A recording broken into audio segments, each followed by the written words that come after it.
মূলাটা দেই। খবরদার মূলা কি লিখে দাও। আমাকে এলাকায় আমাকে পাশের বাড়ি এই মূলা খাওয়ালে তালাক হয়ে গেছে। খাইলে পরিবেশ দূষণ হয়, শব্দ দূষণ হয়। মানুষে খায় গরুতে খায়। আচ্ছা মূলা খাওয়া লাগবো না, তুই কচু শাক। কে কচু শাক খাবো কি লিখি? আমার কি সমস্যা কি? আমি কি চিনে বুঝি? আচ্ছা কচু শাকও খাওয়া লাগবো না, এই যে পালং শাক টানছে। কোনো চেঞ্জ নেই। কি কবিরাজ বাড়ি এটা বুঝলাম না। সব শাক সবজি, কোনো আমিষের ব্যবস্থা নাই। খালি কইতেছে এটা খাও, ওটা খাও, এটা খাও।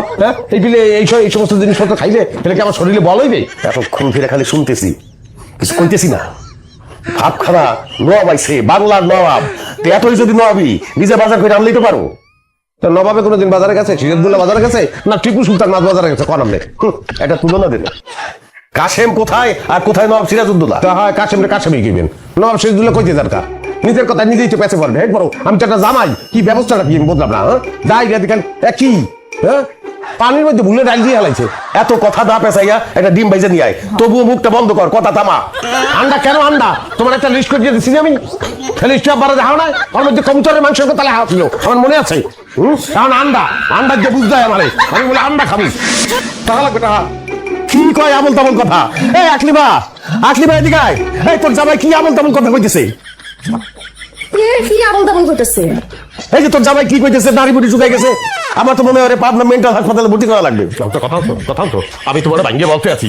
আমি ওই একদিন ফিট পড়ছিলাম, ডাক্তার দেখে বলছে যে ওরে ভাই সর্বনাশ, এই আমরা তো নারী বুড়ি হুকাই গেছে, আর আমরা অনেক পুষ্টি, এই পুষ্টি ঠিক করতে হইবে, এরপর অপারেশন করতে হবে, এগুলো বলছে। বুঝলাম না, ফুল বডি চেক আপ করতে কইছে নাকি? হ্যাঁ ওই চেক আপ আর এই অপারেশনটা তো কাছাকাছি। এখন টাকা লাগবে, এটা লেগে টাকা লাগবে। এই টাকার কথা কইছি, এখন আমার কাছে মেন্টাল, এখন আমার কাছে পাবনা বাড়াইবে, এখন বক্ষ চক্কর নানান কিছু কইতে আছে। এটা দেবে না এই পক্ষে। জামাই বাবাজি কত টাকা লাগবে? টাকা লাগবে, 1 লাখ টাকা তো লাগবে। এটা ফুল বডির ব্যাপার, আর আমার বডিটা তো এককালে ছোট না, 5 ফুট 6 ইঞ্চি। কি এর 5 ফুট 6 ইঞ্চি? তুমি 5 ফুট 5 ইঞ্চি। কিন্তু টাকা তোরা কম দে, তোর বাপের টাকা দিতে পার। কি কয় 1 লাখ টাকা আমি কোথায় পাবো? আমি টাকা নাই, এই কোন আর এই বিশ্বাস করবো?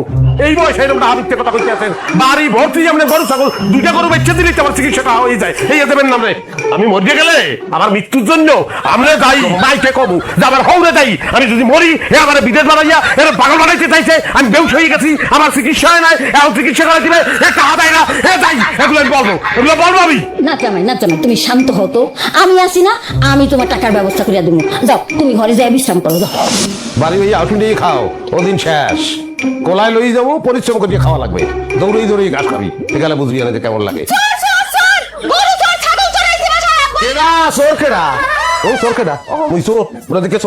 না তুমি পিছন ঘুরে আসিলা তো, এর জন্য আমি চিনতে পারি নাই। তুমি গরু ছাগলের এনে কি করো? তোমার বাপে যে হুমকিটা দিছে, কাবি খা হুমকি। কাজের বিনিময়ে খাদ্য, কাজ করে খাইতে হইবে, এটা খাওয়ার নাই। যাই হোক শোনা, তুমি টেনশন করিও না। এই ষড়যন্ত্রের জাল আমি ছিন্ন করবো, কোনো সমস্যা নাই। তুমি যাও, চিন্তা করিও না, টেনশন করিও না, যাও। দেখি তুমি এখনো যাও নাই? গরুগুলো তো না খেয়ে মরে যাবে। ওই মরে যাবে, খাইতেছে। গরু চড়াইতে সেল লাগে। আব্বা, এটা একটা ডিফারেন্ট সিস্টেম আমি করছি। স্ট্যাটাস কোনো ভাবে ডাউন করতে পারবো না। আমি চেয়ারে বইয়ে গরুকে খাওয়াবো, আর আমি লোকরা চেয়ে যাবো, বক্কা দিয়ে দিকে সালাম দে। সে আমার সিস্টেম, তার রোজ 600 টাকা। তুমি রোজ তারে 1 লাখ টাকা দাও কি 10 লাখ টাকা দাও, আমার কিছু আসে যায় না, কারণ আমি তোমারে 1 পয়সাও দিব না। দুলাই কাকা তো আপনার টাকা দিব না, তো কাকা যদি আপনার টাকা না দেয়, আপনি আমার হাজিরে কেন দিবেন? তোর আমি দিব, বোনাসও পাবি, বোনাস দেবে আমার হবে, সমস্যা নাই। 5,000 দিয়ে। ছাগলের যে অবস্থা, এটা কি 5,000 টাকা হবে? এর সর্বোচ্চ 2,000 টাকা দিতে পারবো। কি করতেছেন আপনি? 2,000 দিতেছেন মানে? আরে বেটা 2,000 টাকা কি টাকা না? হালকা একটা সম্পর্ক হইলো, আবার সামনে হাঁটে বেশু না। একটা ছাগল যত ডাঙ্গরই হোক, ছাগল তো ছাগলই, যত দাম আছে। শুনবেন, দরকার নেই, জঙ্গল যে চলিয়ে যাবে, অল্প পয়সা কিন্তু তো সন্দেহ করতে পারে, বুঝলেন?